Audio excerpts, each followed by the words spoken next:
dejarlo un poco claro, que soy una panda de traidores. El primero eres tú, que eres el que está cogiendo a esta misa, cogiendo al pecado, Sí, sí, están cogiendo aquí al pecado. Claro que soy la casa de Dios, y vosotros también estáis en la casa de Dios. Y vosotros lo que estáis haciendo es acoger al pecado, pero no de manera su conversión, sino haciéndoles que se mantengan en el pecado.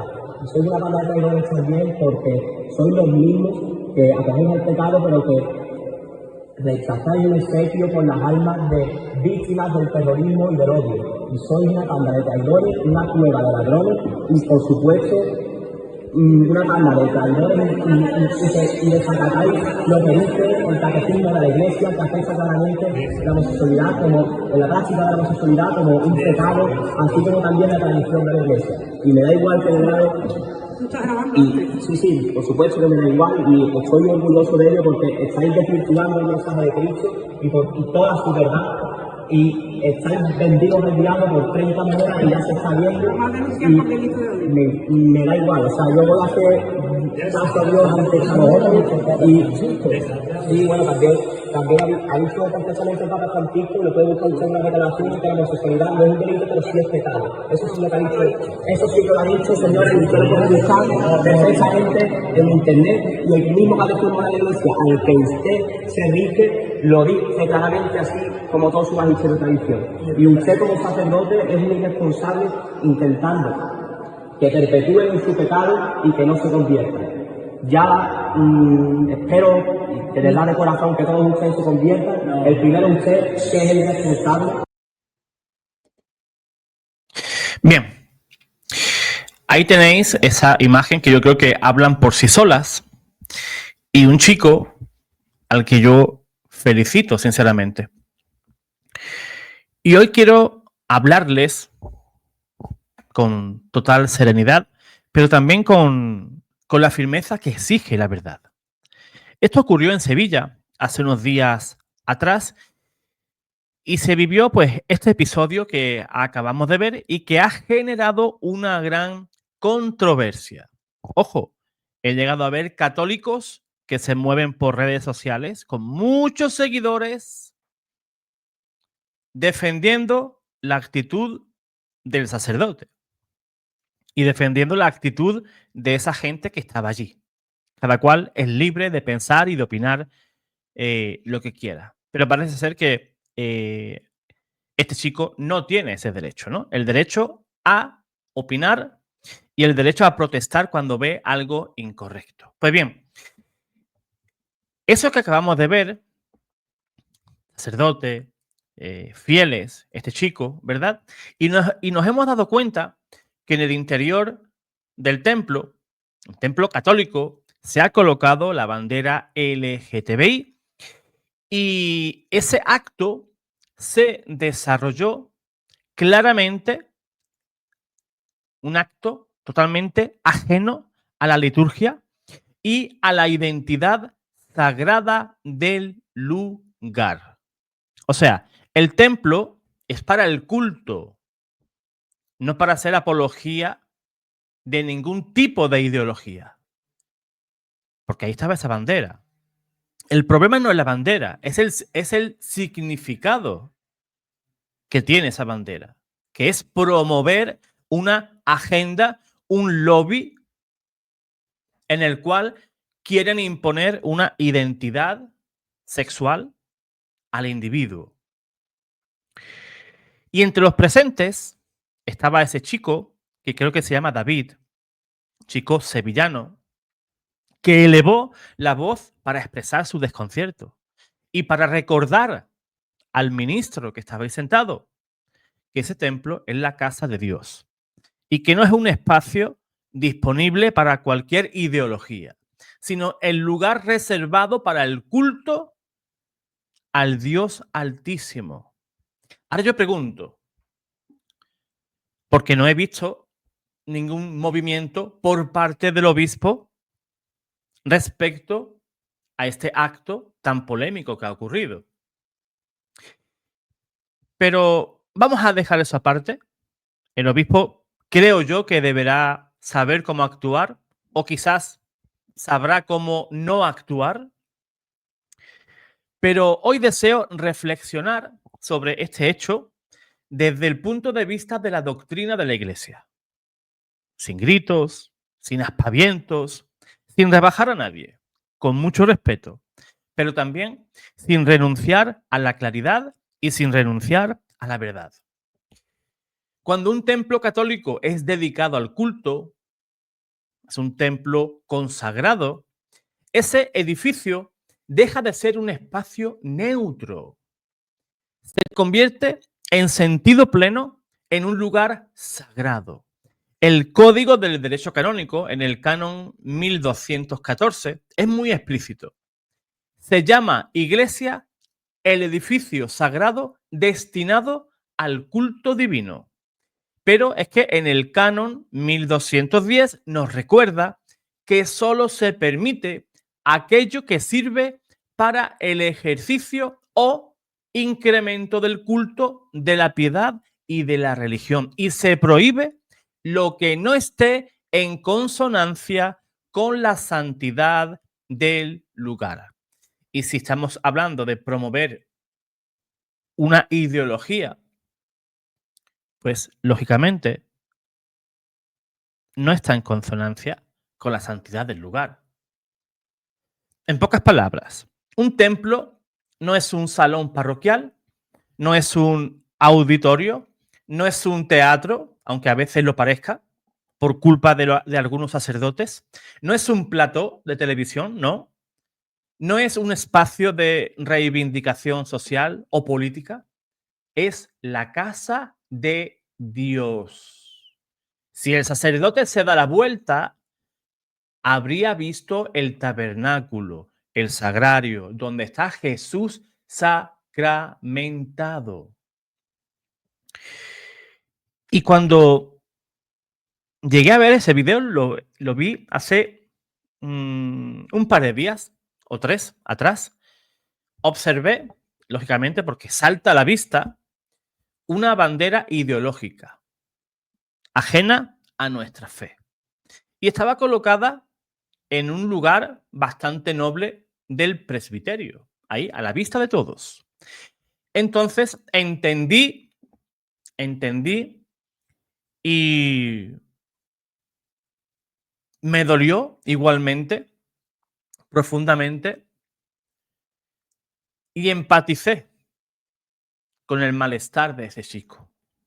Y quise examinarlo, no bajo mi opinión, sino a la luz del magisterio reciente de la Santa Iglesia. San Juan Pablo II, en Redemptoris Mater, al hablar del santuario cristiano, afirma que el espacio sagrado, por su referencia al misterio de Cristo y a la Madre del Señor, debe conservarse libre de elementos que oscurezcan esa referencia esencial. No son palabras triviales. La Iglesia nos enseña que el templo es un signo de la presencia de Dios, de la encarnación, del sacrificio redentor que se celebra en cada altar, en cada iglesia, a lo largo del mundo entero. Y nos enseña que el templo también es signo del misterio pascual. Es un lugar donde todo debe remitir a Cristo, no a agendas ideológicas humanas. Y cuando digo agendas humanas, lo digo en un sentido amplio. No importa si la bandera representa una causa social, política, ideológica o reivindicativa. Nada de eso tiene cabida en el espacio donde Cristo se entrega a nosotros en la Santa Eucaristía. El templo es y debería de ser para adorar a nuestro Señor, no para legitimar discursos que ya hemos visto cómo dividen a la sociedad y dividen a las familias, donde hay muchísimo dolor. En Redemptionis Sacramentum insiste todavía más. Los símbolos, gestos, ornamentos y signos que permiten en el templo deben corresponder estrictamente a la naturaleza del acto litúrgico y a la fe católica. Alterar ese orden es un abuso litúrgico, aunque quien lo haga tenga buenas intenciones. Hemos podido ver sacerdotes con la estola del arco iris. Díganme a mí si eso no es ajeno a la liturgia. Pero si es una estola, sí. Pero hace referencia a una agenda ideológica que no tiene nada que ver con Cristo ni con su iglesia. Es posible y es a la vez necesario, ojo, acoger pastoralmente a todas las personas. Cuando digo todas, es a todas, santos y pecadores, incluidas aquellas que viven situaciones difíciles, heridas o contradictorias respecto a la moral católica.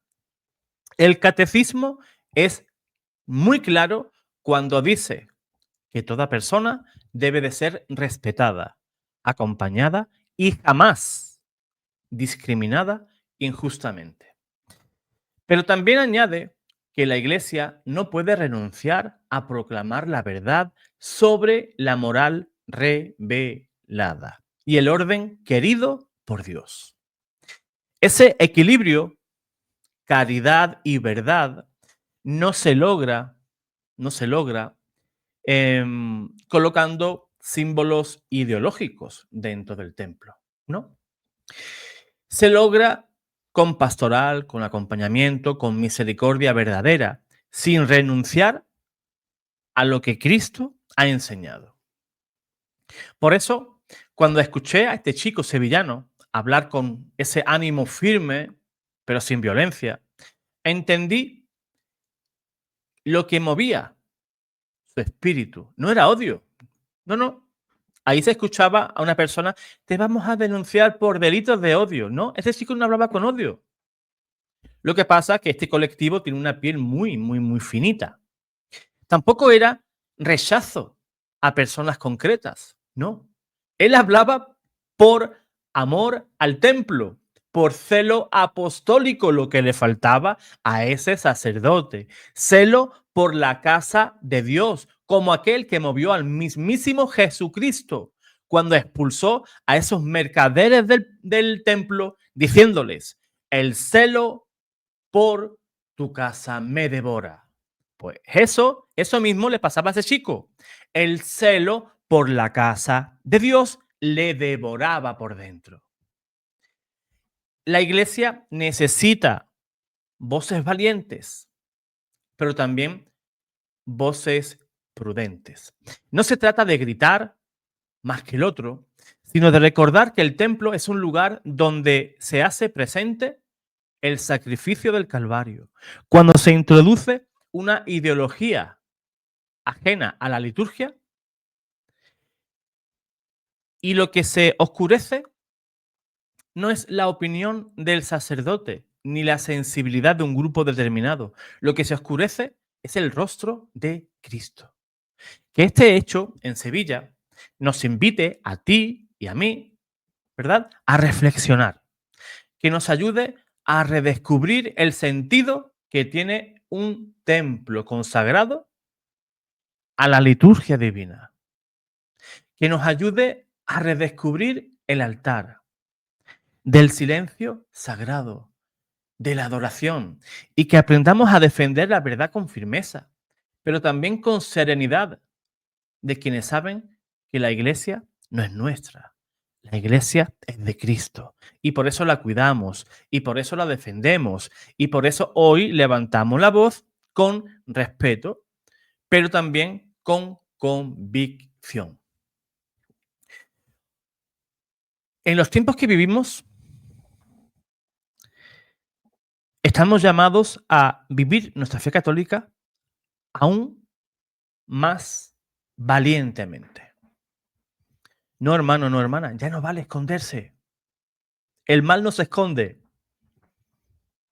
Yo tampoco me quiero esconder. Yo espero que tú tampoco te escondas. Dímelo en los comentarios. Sí, José Manuel, yo me escondo. Tengo miedo cuando tengo que defender mi fe. Hermanos, hace ya un tiempo que he descubierto, un gran descubrimiento mío, que la apologética, que la defensa de la fe, la defensa de la moral católica empieza con nosotros los católicos. No saben ustedes en los últimos tiempos cómo hemos tenido que usar apologética y lógica, documentos de la Iglesia, para defender nuestras posturas católicas frente a otros católicos que tienen una moral un tanto desdibujada o una moral hecha a su propia medida. Por eso, hoy más que nunca, el católico debe de llevar con orgullo el ser católico. La cruz de Cristo siempre por delante. El mal no se esconde. El mal hace ruido, amenaza, pero no tiene la última palabra. La victoria es de Cristo y de su iglesia. Por tanto, por mucho que nos amenacen, por mucho que traten de profanar nuestros símbolos, nuestros templos, pues el católico debe de permanecer siempre firme, muy firme. Pues recemos mucho por nuestro hermano David, nuestro hermano sevillano, nuestro hermano David, orar por el sacerdote, lógicamente como pedía el hermano, y lógicamente también por las personas presentes, ¿no? Cada cual pues con sus dificultades, ¿no? Con sus cruces, pues también por ellos pedimos a nuestro Señor. Yo espero pues que haya quedado medianamente claro, pues al menos mi punto de vista, que no tiene que ser por qué ser el correcto, ni el único. Tú tienes derecho a opinar. Por eso te digo que ahí en los comentarios me puedes dejar tu opinión, tu saludo, me puedes decir desde qué lugar me estás viendo y yo estaré encantado de saludarte, ¿verdad? Y leer esos comentarios. Así que vuestra opinión, déjenmela ahí en los comentarios. Los espero. Dios te guarde, Dios te bendiga.